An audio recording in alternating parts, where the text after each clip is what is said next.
We begin with a remarkable story of closure for the family of a local sailor lost at sea after the Japanese sank the submarine he was on during World War II. Crews recently finding the wreckage of the USS Harder under more than 3,000 feet of water in the South China Sea.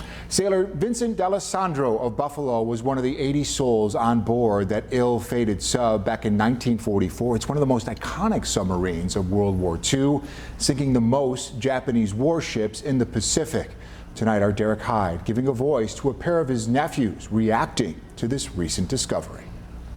We wish he was still there so we could still talk to him, but that obviously wasn't going to happen. 2 years before Donald Mullen was born, his family went through unimaginable grief when Donald's uncle Vincent D'Alessandro never returned from battle in World War II. We heard what a great person he was, but you know, we never really knew him. D'Alessandro, a Buffalo native, was a torpedo man's mate in the U.S. Navy, sailing aboard the USS Harder submarine. But in late 1944, disaster struck.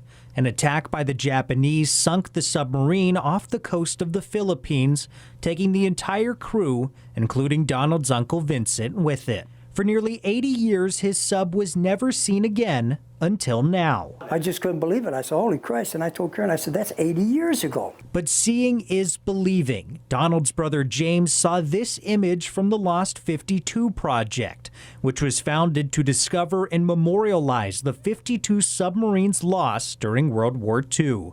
Here it is, 3,000 feet below sea level. We're glad they found it.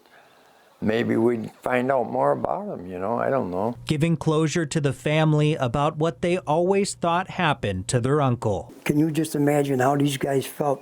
And all of a sudden their ship is just blown apart and they're going to die and they're in their last few minutes of life. But I'm sure he was thinking about his sisters and his brothers and his mom and dad. D'Alessandro has since earned a Legion of Merit and Purple Heart for his service. What D'Alessandro means in Greek, right? What's that? Defender of the people. And it sounds like he lived up to that name, right? I think he did. And it's moments like these the Mullen brothers will forever pass on to honor their uncle's legacy. Because I think that's something that he deserves. I mean, he died for our country, and that's our responsibility to keep his memory alive. Derek Hyde, 7 News, Town of Niagara.